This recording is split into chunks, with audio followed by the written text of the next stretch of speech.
Nous sommes aujourd'hui la paracha de Bo, et pas la paracha de Bo, c'est aussi aujourd'hui la Yula de Baba Saleh, 4 Shvat, à 36 ans. On va en parler, comme on a parlé longuement dans le cours hier soir, qu'on peut revoir en replay sur l'application eTorah. Et on va voir aujourd'hui un cours intéressant sur le libre arbitre de Pharaon, suite à ce qu'on a vu déjà la semaine dernière. Et on peut revoir le replay sur l'application eTorah. Concernant la semaine dernière, on a voulu débattre pour savoir comment ça se fait que Dieu avait puni Pharaon. Est-ce qu'il méritait d'être puni alors que ce n'était pas de sa faute? Si on peut dire que ce n'était pas de sa faute, puisque ce n'était pas lui qui avait endurci son cœur, c'était Dieu qui avait décidé d'endurcir son cœur. Ça, c'est ce qu'on a vu la semaine dernière. Aujourd'hui, on va continuer sur le même registre. Mais là, on va voir par rapport au libre arbitre, et c'est surtout la question qu'on va débattre aujourd'hui. Imagine que quelqu'un, il ne se conduit pas comme il faut. Il est entré dans une spirale de se conduire de manière négative. Et ça n'en termine pas, il fait toujours des bêtises, il continue à faire des bêtises. Est-ce que tu vas dire qu'il est dans une situation qui est à non-retour, situation dans laquelle il ne pourra jamais faire tchouva, même s'il a envie, parce que ça y est, il est empêtré dans cette situation, il ne pourra jamais changer.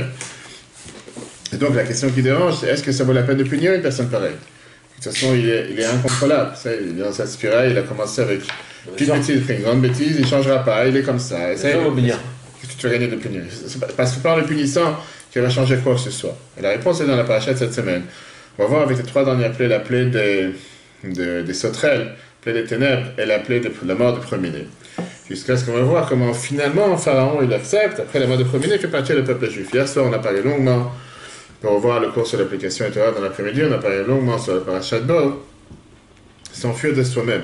Comment se fait-il que la Torah nous dit qu'ils ont dû partir avec rapidité et hâte, alors que de l'autre côté, Bechipazon, et c'est pour ça qu'on mange la matzah, ça n'a pas eu le temps de gonfler, alors que de l'autre côté, on dit qu'on est sorti avec une main forte. Et on a vu le grand débat, est-ce que dans la vie, il faut faire les choses de manière rapide ou de manière réfléchie? Hier après-midi, le cours de Tanakh, qu'on a vu très intéressant, qui était sur le chapitre 29, sur pourquoi parfois il faut faire les choses avec, pas amertume, mais il n'y a pas plus quelque chose de plus parfait qu'un cœur brisé. On a expliqué qu'est-ce que ça veut dire, la différence entre la chassidoute et le moussar, de réprimander ou élever. Mais aujourd'hui, on va voir cette réponse par rapport à Pharaon, par rapport à son libre arbitre. D'un côté, on va voir comment Dieu renforce son cœur. Dieu endurcit son cœur. Dieu fait en sorte que, même s'il veut, il ne va pas laisser partir le peuple juif. De l'autre côté, Dieu n'enlève pas son libre arbitre, qui veut dire que si jamais Pharaon aurait voulu faire tchouva, il aurait pu faire tchouva s'il aurait seulement voulu. Parce que la Torah nous dit que il n'y a rien contre la volonté de quelqu'un. La suite de ce qu'on a vu la semaine dernière, on peut revoir ça sur l'application eTorah. La nouveauté qu'on apprend aujourd'hui par rapport au service de Dieu. Combien un juif ne doit jamais désespérer de la tchouva? Combien chacun d'entre nous peut faire tchouva s'il veut vraiment? Même si quelqu'un il est parti, il a été tellement loin, il peut toujours revenir, il peut toujours faire demi-tour. La force de la tchouva est la force de faire tchouva par rapport grâce au Moshe Rabbeinu, on a si adore, qui donne les forces à chaque juif de pouvoir faire tchouva dans n'importe quelle situation, n'importe quelle circonstance. Et ça n'existe pas un juif qui peut s'éloigner de son peuple, même s'il a fait les plus pires bêtises. Voilà dans le chapitre numéro 1, Dieu donne les ordres à Moshe, tu vas voir la différence par rapport à la 8e plaie qui va arriver sur l'Égypte. Dans la Makat Arbe et la Makat de Sauterelle, Dieu dit à Moshe, va vers Pharaon, car j'ai apaisanti son cœur et celui de ses serviteurs, afin d'opérer mes prodiges de son sein et afin de raconter à ton fils, ce qu'on dit dans la Haggadah, et à ton petit-fils, ce que j'ai accompli, joué aux Égyptiens, les merveilles que j'ai opérées contre eux, vous reconnaîtrez ainsi que je suis l'Éternel. Moshe et Aaron se rendirent chez Pharaon et lui dirent, ainsi a dit l'Éternel, Dieu des Hébreux, jusqu'à quand refuseras-tu de fléchir devant moi? Laisse partir mon peuple pour qu'il me serve, car, et là c'est la nouveauté, car si tu refuses de laisser partir mon peuple, je susciterai demain des sauterelles dans ton territoire. Viens Rashi te rajoute, il y a quelque chose de particulier, une différence entre ce que Dieu a dit à Moshe de leur dire et ce que Moshe a fait. C'est que là, quand Dieu a dit à Moshe, va vers Pharaon, il lui a dit, va, avertis-le. J'ai accompli, j'ai joué avec l'Égypte. On voit ici que dans le premier paragraphe, quand il lui dit, avertis-le, malgré c'est quelque chose de très simple. Rashi s'arrête dessus, les commentateurs de Rashi essaient de comprendre pourquoi Rashi vient nous dire qu'il y a ici quelque chose de particulier, qu'il est parti l'avertir. Regarde par exemple, il fait l'explication du Ram, Rabbi Eliyahu Mizrahi, est né à Kushta, en Turquie, en 1450, c'était le grand rabbin de Turquie, et de tout l'Empire ottoman. Le Ram, il vient te dire la chose suivante. Mizrahi sur Rashi, avertis-le. L'avertissement divin est implicite dans le verset, qui aurait dû dire, va vers Pharaon et tu lui diras. comme pour les autres plaies. Ouais. Cependant, l'avertissement est explicité dans les paroles de Moshe au Pharaon. On en déduit qu'il provient de Dieu, de même que certaines précisions figurent seulement dans les paroles de Dieu à Moshe, et l'on conclut que ce dernier s'y était conformé. C'est-à-dire que Rashi comprend qu'en réalité, Dieu il a demandé à Moshe d'avertir Pharaon, ce qui n'est pas écrit dans le verset, et que c'est la raison pour laquelle Moshe a mis ça en application. Mais comme on l'a dit tout à l'heure, il faudrait comprendre qu'est-ce que ça veut dire que Moshe est parti l'avertir. Avertir en quoi? Tu parles ici d'un rebelle. Tu parles ici de quelqu'un que de toute façon il n'en a absolument rien à faire, même si depuis la 5e plaie, comme on a vu la semaine dernière, il commence à faire tchouva, il commence à dire c'est le doigt de Dieu, la main de Dieu, j'ai fauté, Dieu il a raison. Il commence à ressentir qu'il y a un Dieu dans l'histoire. Maintenant, moi, tu parles de quelqu'un qui est un récidiviste par excellence. Automatiquement, à quoi ça sert de venir l'avertir? C'est comme si tu perds ton temps. Et pour ça, il faut d'abord voir ce que Rashi il a dit dans la paracha de la semaine dernière, la paracha Vaïra. Paracha Vaïra, chapitre 7, verset 15. Ça, c'est l'analyse. Est-ce que c'est une annonce ou un avertissement? Une méthode différente qui a été utilisée pour chaque plaie. Quand on a vu la semaine dernière que vache et Pharaon, tu lui diras à l'Éternel, Dieu des Hébreux m'a délégué vers toi pour te dire, renvoie mon peuple pour qu'il me serve en désert. Or, tu n'as pas obéi jusqu'à présent. Je vais frapper de ce bâton que j'ai dans ma main les eaux du fleuve, et elles se transformeront en sang. Qu'est-ce qu'on est en train de dire? Ça, une seconde, j'ai sauté un paragraphe, pardon. Ouais. Chaque plaie durait un quart de mois et une semaine. Et pendant les 3 autres quarts du mois, précédant la plaie, Moshe portait témoignage et avertissait. Donc ça, c'est ce qu'il a dit au départ. Que d'abord, pas seulement qu'il allait voir Pharaon pour lui dire bonjour, il allait l'avertir. Ça veut dire qu'on voit très bien qu'avant chaque plaie, Moshe allait avertir les Égyptiens. Faites attention, Dieu va vous frapper. Alors, qu'est-ce que ça veut dire, il portait témoin? Qu'est-ce que ça veut dire, Maid, il était en train de témoigner? Qu'est-ce que tu es en train de donner un témoignage sur quelque chose qui ne s'est pas encore passé? Puis le rabbi t'explique, c'était quoi le témoignage? Le témoignage, de façon générale, on porte témoignage sur ce qui s'est déjà passé. Pour autant, cette notion n'est pas intrinsèquement dépendante du passé ou du futur. Si l'on est certain d'un événement, même s'il ne s'est pas encore passé, on peut apporter témoignage. Ainsi, un avertissement indique l'incertitude de la punition effective. Au contraire, l'avertissement signifie que la punition effective dépend du comportement de l'homme averti. Oui. Le témoignage, par contre, indique la certitude de ce que l'on annonce, la punition effective. En un mot, quand je dis un avertissement, ça veut dire que je préviens une personne que si jamais tu vas faire quelque chose qu'il ne faut pas faire, tu vas être puni. Maintenant, le but de l'avertissement n'est pas de te dire que tu vas être puni. Le but de l'avertissement, c'est pour que tu ne sois pas puni. C'est comme tu as sur les radars. Si jamais tu vas dégrader un radar ou quoi que ce soit, je ne sais pas, tu as des dizaines de milliers, je sais pas, 15 000 euros d'amende, je ne sais pas exactement combien, et combien de mois de prison. Ça ne veut pas forcément dire qu'on veut que la personne soit punie. C'est-à-dire que ne fais pas une telle bêtise pour ne pas être amené à punir. Pour avertir les conséquences de l'action. Oui, mais est-ce que je cherche que tu sois puni? Non. Alors que quand tu parles d'un témoignage ou d'une annonce, la personne a déjà fauté. Il a déjà été averti.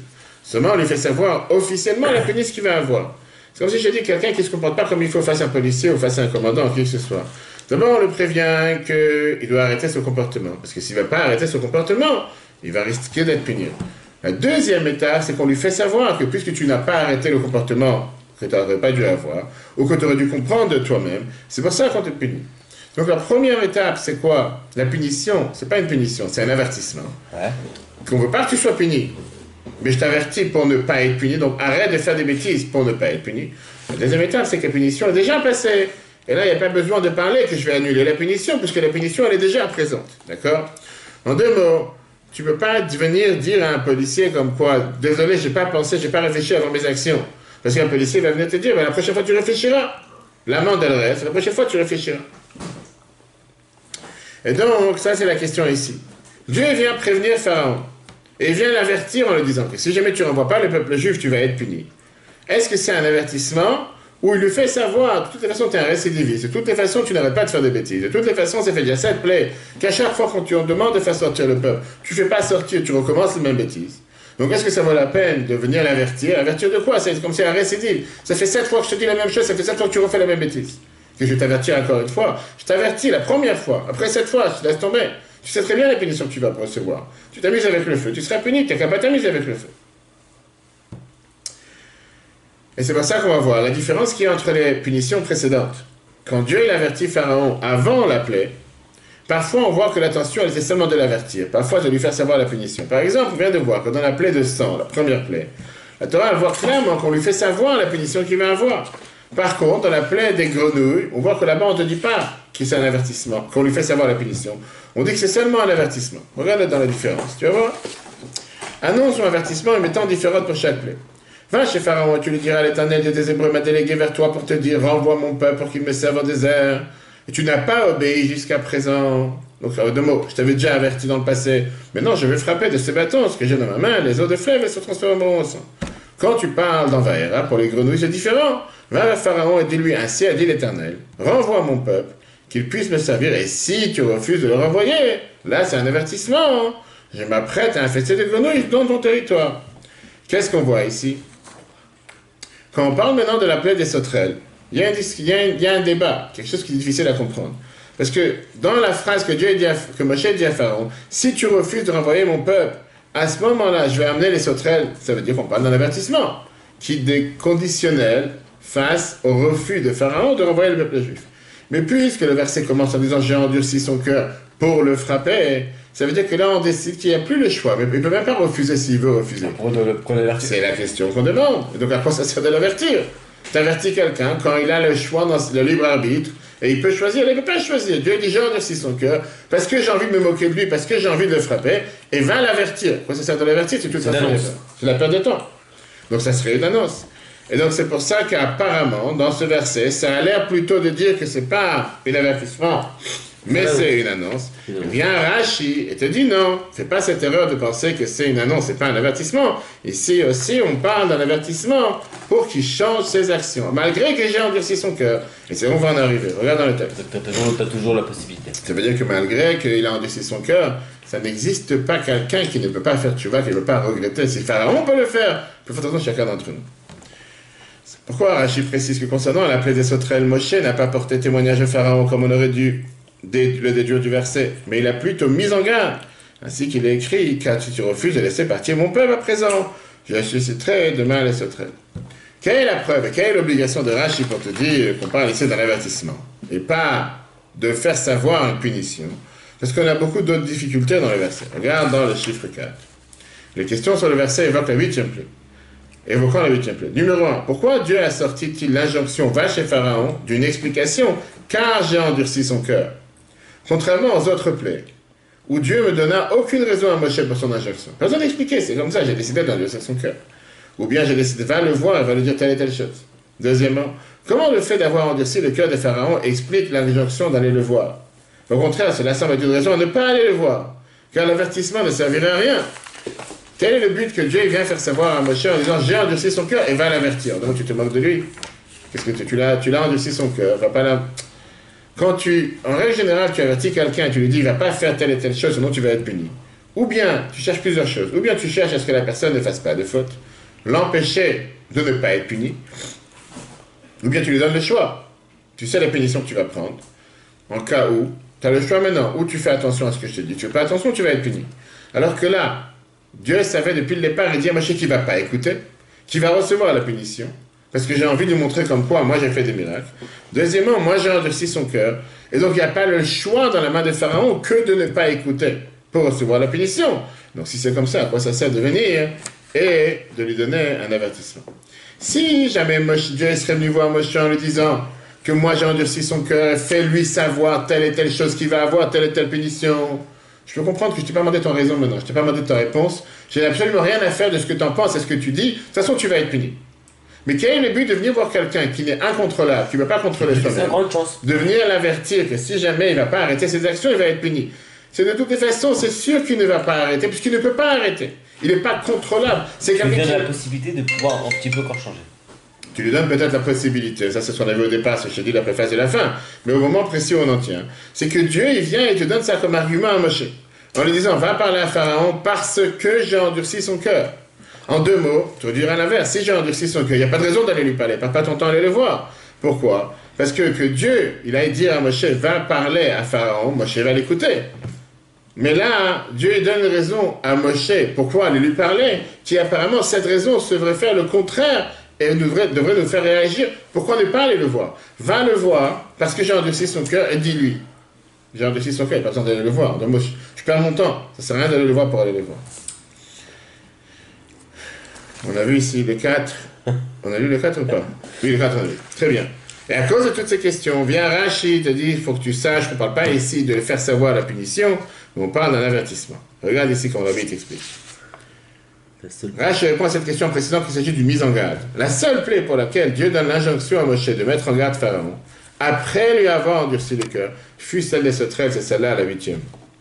C'est pourquoi Dieu expliqua à son sujet car j'ai endurci son cœur, afin d'opérer mes prodiges, afin que tu racontes ce que j'ai joué aux Égyptiens. Dieu ridiculisa et tourna l'Égypte en dérision.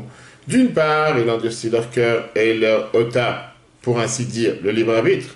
Mais d'autre part, il les mettait en garde et les prévenait que s'ils n'obéissaient pas, ils seraient punis. C'est parfait. En deux mots, quel était le but? Qu'est-ce que Dieu cherchait ici avec cet avertissement qui est venu après l'endurcissement du cœur de Pharaon? C'était d'un côté pour se moquer des Égyptiens. En deux mots, que j'ai endurci votre cœur et que je vous ai enlevé le libre arbitre. Mais en même temps, les avertir que si vous n'avez pas écouté, vous allez être punis comme si vous avez eu le choix. C'est faire savoir, je vous ai endurci le cœur, vous n'avez pas le libre arbitre peut-être, mais tu as toujours un choix de pouvoir ne pas faire ce que ton cœur te dit de faire. Et c'est pour ça que Dieu dit à Moshe, va chez Pharaon. Mais c'est plus dur. Personne dit c'est plus facile, mais le salaire, la récompense, elle est plus grande. Va voir à la fin. Va chez Pharaon, parce que j'ai endurci son cœur. Pourquoi j'ai endurci son cœur? Pour qu'il voit comment je me moque des Égyptiens. Mais si tu vas demander, alors comment tu peux finir Pharaon par ça que j'ai endurci son cœur alors qu'il fait quelque chose qu'il est incontrôlable? Viens, Rach, il nous a déjà expliqué la semaine dernière, qu'on peut revoir dans l'application Torah, qu'au départ, Pharaon, il avait le libre arbitre, il avait le choix de ne pas faire. Seulement une fois que lui, de sa propre volonté, de son propre gré, il a décidé de ne pas écouter la volonté de Dieu, Dieu lui dit, ah, tu t'es amusé avec le feu, maintenant même si tu veux, tu n'auras pas de libre arbitre, etc. Maintenant, on va comprendre pourquoi dans la plaie des sauterelles, il s'est passé quelque chose qui ne s'est pas passé dans aucune des autres plaies, et même dans les prochaines plaies. Regarde le verset, chapitre 10, verset 7. Le serviteur de Pharaon lui dit, combien de temps celui-ci nous portera-t-il malheur? Ignores-tu encore que l'Égypte est déjà ruinée? Moshe a avant fut rappelé auprès de Pharaon qui leur dit, allez servir l'Éternel votre Dieu. C'est pas encore son Dieu, à la fin il va changer. Puisqu'il finit par refuser, et on les chassa de devant Pharaon. Qu'est-ce qui se passe? Là on voit comment les serviteurs de Pharaon commencent à le supplier qu'ils ne peuvent plus supporter cette situation. Pharaon décide de laisser partir le peuple juif, à tel point que lui-même, il envoie des serviteurs de... Pourquoi? Pour aller appeler Pharaon, pour aller appeler Moshe Aaron, dire je suis d'accord. Et à la dernière minute, il regrette et il n'est pas d'accord. Et là, on voit la spécificité de cette plaie. En deux mots, on avait des chances qu'ici, à la plaie des sauterelles, on aurait pu tout terminer. Pas besoin d'aller continuer avec la 9e et la 10e. Regarde dans les 6. Les serviteurs de Pharaon lui dirent combien de temps celui-ci ne s'en a vu. Dieu fit en sorte que dès l'avertissement, le ridicule de Pharaon soit apparent. Le fait qu'il n'a aucune possibilité de mettre son propre avis. Il est certes très impressionné de l'argument que l'Égypte est ruinée, et pourtant il est incapable de se soumettre devant Moshe. Il n'a aucune maîtrise de soi. Ça, c'est ce qui se passe avec notre malheureux Pharaon. Paix à son âme, comme on dit. Quel est le sens et qu'est-ce que la Torah va te faire savoir avec tout ça? Encore une fois, Dieu l'a endurci son cœur. Si Dieu l'a endurci son cœur, est-ce qu'il a vraiment le libre arbitre? Est-ce qu'il n'a pas de libre arbitre? Le sens profond de ce Rashi va comprendre avec au final, quel était le but d'avertir quelqu'un qu'il est incontrôlable et qui n'a pas de libre arbitre? Il n'y a pas de but. On va comprendre avec ce que l'Admour Azakan écrit dans Tanya Ygret Tshuva, chapitre 11, la force puissance de la Tshuva. Pharaon peut-il être puni pour un acte non responsable? Tanya Ygret Tshuva, celui qui dit je fauterai, je ferai Tshuva, on ne lui donnera pas les moyens de faire Tshuva. Ça c'est l'Admour. Mishnah Yoma, chapitre 8, Mishnah 9, te dit quelqu'un qui dit Er t'avais chouv, j'ai fauté, j'ai fait Tshuva, il ne pourra pas faire Tshuva. Néanmoins, l'Admour Azakan te dit certes, on ne lui donnera pas les moyens, mais s'il force, s'il fait un grand effort, il parvient à dominer son mauvais penchant et accède à la Tshuva, elle sera acceptée. Ce qui veut dire, l'Admour Azakan te dévoile que ça n'existe pas quelqu'un qui ne peut pas faire Tshuva. Peut-être ça sera plus difficile, mais dire que quelqu'un ne peut pas faire Tshuva, ça n'existe pas. Le sens simple est, quelqu'un qui dit je faute, je fais Tshuva, il ne pourra pas. De surmonter cette difficulté. La preuve, c'est qu'il est venu l'avertir encore une fois. Parce que si Dieu n'aurait pas cru en son pouvoir, il ne serait pas venu l'avertir, il n'a pas perdu son temps. Ça veut dire que ça n'existe pas quelqu'un qui perd totalement son libre arbitre pour pouvoir faire Tshuva devant Dieu. Et pareil devant Pharaon, regarde ici. De même pour Pharaon, même après que Dieu lui renforça son cœur et qu'il déclara verbalement j'ai apaisanti son cœur, Pharaon pouvait encore choisir de se renforcer et faire Tshuva. S'il aurait vraiment voulu, il aurait pu. Quel enseignement majeur on apprend pour chacun d'entre nous? Et ça, c'est le plus important. Le point de non-retour n'existe pas pour un juif, jamais. Qu'est-ce que ça veut dire pour non-retour? On parle maintenant de ce qui nous concerne par la Torah et les mitzvot. Qu'est-ce que ça veut dire non-retour? Vigipirate, c'est pas pour nous. Plan Vigipirate, c'est pas pour les parkings. Peut-être pour la maire de Paris et encore. Regarde, mon ami te décrit ça. Si Pharaon, tirant sa vitalité des trois forces du mal totalement impures, pouvait accéder à la tchouva, voilà ta réponse. Même après que Dieu ait endurci son cœur, combien plus en est-il ainsi pour un juif dont la vitalité émane du domaine de la sainteté, de l'âme divine, qui même au moment de la faute reste fidèle à Dieu, comme c'est écrit dans Tania chapitre 24, qu'on peut revoir sur l'application des Torah, il conserve toujours la possibilité de faire le choix de révéler son cœur, qui en vérité est tout le temps en éveil pour Dieu, pour faire ainsi tchouva, car rien ne résiste à la tchouva. Et donc pas seulement qu'un juif peut faire tchouva s'il veut vraiment, mais Dieu il attend de chacun d'entre nous de faire réellement tchouva. Ça n'existe pas un juif que Dieu n'attend pas de lui de faire tchouva, qu'il a mis une croix sur lui en disant qu'il ne pourra jamais faire tchouva. Et même quand la Torah elle te dit que dans certaines conditions, Dieu il empêche la tchouva, comme par exemple Rambam nous mentionne à plusieurs endroits, ça c'est seulement superficiellement. Parce que d'en haut, on ne va pas l'entraîner à faire quelque chose qui est contre la volonté de Dieu. Au contraire, le fait parfois que c'est un défi plus important, le fait que c'est une épreuve plus importante, c'est pour le réveiller à pouvoir devenir de plus loin, pour pouvoir encore plus se rapprocher beaucoup plus proche. Maintenant, on comprend pourquoi la Torah nous dit Boel Paro, pourquoi la Torah ne dit pas clairement la question qu'on a demandé au départ, qu'il y a eu un avertissement. C'est Rashi qui nous parle.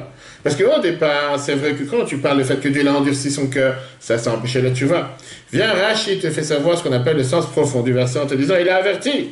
Qu'est-ce que ça veut dire il a averti? Pour qu'il entende l'autre qu'on est en train de lui faire savoir, pour qu'il fasse tchouva et automatiquement le décret va être annulé. Quel rapport avec Yudjvat? Parce qu'on est maintenant à une semaine, jour pour jour, mercredi prochain, 70 ans de la révolution planétaire, la révolution monumentale que Rabbi a fait avec le judaïsme à niveau sur le monde entier. On ne peut pas s'imaginer un instant qu'est-ce qu'aurait eu le monde si on n'aurait pas eu cette révolution. Il y a 70 ans que Rabbi est devenu Rabbi, alors c'était 5 ans après la Shoah.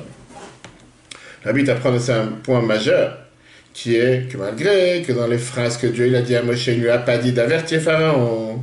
Moshe, lui, il est venu et il a averti Pharaon. Pourquoi? Parce que ça, c'est le comportement d'un berger du peuple juif, en commençant par Moshe. Et pareil, par l'émanation de Moshe qu'il y a dans chaque génération. D'aller voir un juif, même s'il a un cœur bouché, même s'il est totalement éloigné, jusqu'à ce que même à cause de son comportement, Dieu, il a endurci son cœur. Et que la Torah, même enseignement devrait arriver, même la Torah, elle te dit que Dieu l'a empêché de faire tchouva, comme on l'a vu tout à l'heure dans le Tania. Même un tel juif, ça vaut la peine de venir lui parler avec des bonnes paroles, des paroles gentilles, des paroles d'amour pour qu'il fasse tchouva, parce que sauf en fin de compte, c'est sûr qu'il fera tchouva et on pourra mériter la vie de Mashiach. Quel est l'enseignement de cette sikha? L'enseignement, il est tellement clair.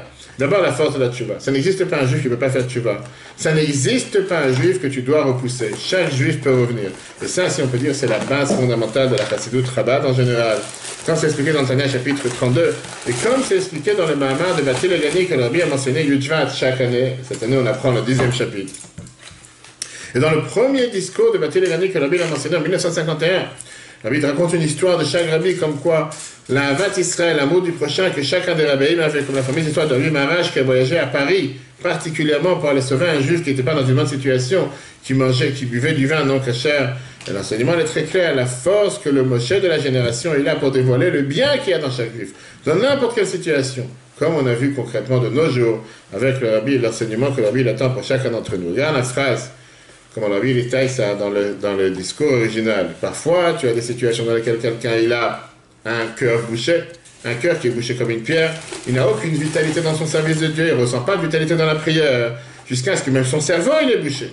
À tel point que quand il a fermé le livre ou il a fini le cours, c'est comme s'il n'y avait pas de cours. L'étude elle-même n'a pas été impactée sur lui, il n'a eu aucun impact de cette étude. Et quand il fait un bilan soi-même, je traduis les mots, il dit qu'il ne voit pas pourquoi il devrait dans cette situation. Il mange, il boit avec enthousiasme, et quand il ouvre un livre, sa tête elle est bouchée, il ne comprend rien à ce qu'il est en train d'apprendre. Dans deux mots, il ne sent pas d'approche, il ne sent pas d'enthousiasme, il ne sent pas de joie par rapport à ce qu'il doit faire. Il faut qu'il sache, là, il dit, que cet argument c'est un mensonge. Parce qu'en vérité, un juif, c'est pas de sa faute, son comportement, qu'il n'est pas, s'est pas comporté comme il faut, et pour ça, il a une tête bouchée ou un cœur bouché, c'est pas de sa faute. Viens l'enseignement de ce que la Torah, elle te dit, il n'a rien contre la tchouva, que même s'il a eu une telle punition, donc, on peut dire, qu'il a un pharaon à l'intérieur de lui, il doit savoir que Dieu, il veut qu'il fasse tchouva, Dieu lui donne la force de ne pas s'émouvoir de n'importe quelle épreuve, et grâce à la force de Moshe Rabbeinu qui le pousse à faire tchouva, de faire dévoiler le Moshe qui est à l'intérieur de lui, le point juif, il y a à l'intérieur de chacun d'entre nous. Quand on sera repris sur l'application Torah, on ne peut pas s'arrêter sans parler un mot de la Iloula qui est aujourd'hui. La Iloula de Rabbi Israël Abou Khatsira, le Baba Saleh, qui a été connu, un des plus grands sages du monde séfarade, particulièrement pour les juifs marocains, On a parlé hier soir, déjà dans le cours, au travail des étudiants qu'on peut revoir sur l'application Etora, les échanges de lettres qu'il avait avec le Rabbi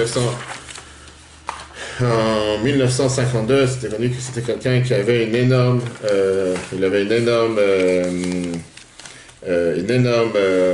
amour pour le Rabbi et pour les shlichim du Rabbi, mais je voulais aujourd'hui raconter une histoire.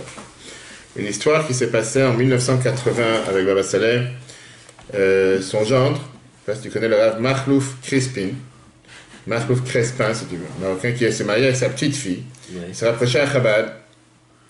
D'abord, il était le dirigeant de l'école Chabad à Afo, dans Maroc, et c'était proche de Baba Saleh. Il a raconté cette histoire. En 1980, écoute bien, il est rentré en Yichidut chez le Rabbi. Et le Rabbi a dit, raconte-moi quelque chose du Baba Saleh. Et donc, il a raconté cette histoire. Quand il est arrivé en Israël, en 1964, et d'abord, il s'est installé à Yavne, chez son gendre, chez son beau-père, qui était Rabbi Avraham Abouchatzir. Dans cette ville, il y avait un kollel. Et le Rosh Kollel, c'était un grand gaon qui était connu, qui était très respecté. Et le Rosh Kollel, qui était le dirigeant du kollel à la ville de Yavne, lui a demandé qu'il lui arrange un rendez-vous avec Baba Saleh. Donc, il est parti voir Baba Saleh. Il lui a dit que le Rosh Kollel veut qu'il rentre le voir. Il est rentré, il a parlé avec lui. Baba Saleh avait toujours l'habitude que quand il recevait quelqu'un d'important, un Rosh Kollel, etc., il lui a donné des boissons, il a donné du mashke, il lui a donné la raque, il lui a donné des maisonnettes, etc. Et il ne sait pas comment dans la discussion, ils ont commencé à parler du Baal Shem Tov et du Gaon de Vilna. Et en parlant, ce Rosh Kollel a dit à Baba Saleh d'une manière comme si on ne peut rien comparer la grandeur du Baal Shem Tov face à la grandeur du Gaon de Vilna. Lui, c'était vraiment quelqu'un de grand. Le Baal Shem Tov, nous, pas terrible. Baba Saleh a entendu ça, il s'est levé, il s'est énervé. En 1950-64. Et il a dit, qui tu es, toi, pour décider ou pour faire ici une comparaison entre des grands? Moi, je sais c'est qui le Baal Shem Tov. Je te demande de te lever, de sortir d'ici, j'ai pas envie de te voir à côté de moi. Il est sorti. Le Rav Crispin raconte que lui, il était là, présent. Et quand Baba Saleh s'est énervé, le Rosh Kollel est sorti de la chambre. Et moi, je suis sorti parce que j'avais tellement peur, j'avais tellement honte. Vous savez qu'un tzaddik qui s'énerve, ça fait mal au cœur. Et moi, j'ai eu surtout honte parce que c'est moi qui ai arrangé le rendez-vous. Parce qu'il me demandait d'arranger un rendez-vous chez Baba Saleh, etc. Et moi, quand on est sorti, je lui ai dit à ce Rosh Kollel, je lui ai dit, mais comment t'as pu parler comme ça? Je lui ai dit, tu t'as mis avec le feu, tu sais pas c'est qui Baba Saleh, comment tu parles comme ça? Bref, j'ai eu honte de rentrer dans la chambre, dans le bureau de Baba Saleh. Et tout d'un coup, on m'appelle, on me dit que Baba Saleh me cherche. Je suis rentré le voir, et quand je suis parti le voir, il m'a dit, qu'est-ce que tu m'as fait? Tu m'as amené ici quelqu'un qui vient parler contre le Baal Shem Tov. Tu verras une chose.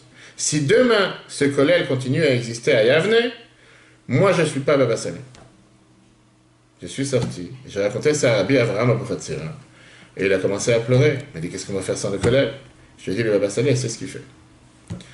Bien sûr que personne n'est au courant de cette histoire, et moi, je n'ai pas raconté à personne. Mais le fait est que le lendemain matin, le Rosh HaMoatza, qui est le chef de la municipalité, a appelé le Rosh Kollel et lui a dit, je viens de recevoir une annonce du ministère de l'Intérieur comme quoi ils arrêtent les subventions pour le kollel, et donc le kollel doit fermer.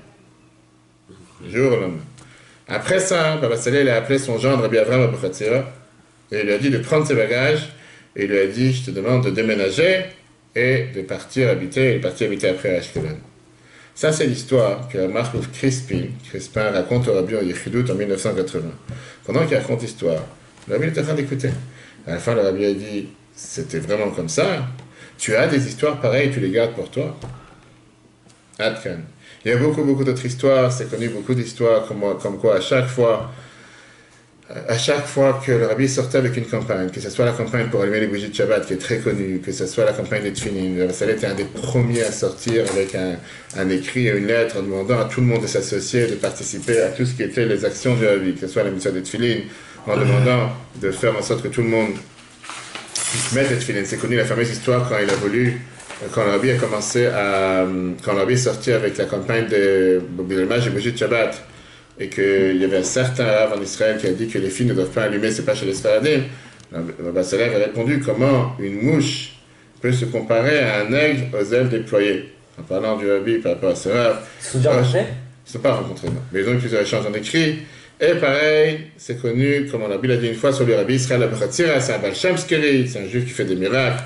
Que Dieu fasse que le mérite de Baba Saleh soit pour tous les peuples juifs. Il ne faudra pas le temps de parler de tout ce qui était l'échange entre Rabbi et Baba Saleh aujourd'hui, mais un autre jour. Et surtout, c'est préparé comme il faut pour les 70 ans du Rabbi. Le cours sera rappelé sur l'application Etora, sur Google et Apple, c'est du dimanche avec nos soldats d'Israël, pour les 70 ans du Rabbi, justement. On va offrir 70 pères, nos soldats, 70 bourgeois, nos soldats. Très, très bel événement. Que Dieu nous donne la force et les moyens de pouvoir agir pour le bien de notre peuple, et donner beaucoup de satisfaction au Rabbi, et surtout ramener le maximum de nos frères et sœurs, comme tu viens de dire, en Seine-et-Marne et partout, à la Torah, au Mitzvah. Très bonne journée à tous, et à la semaine prochaine.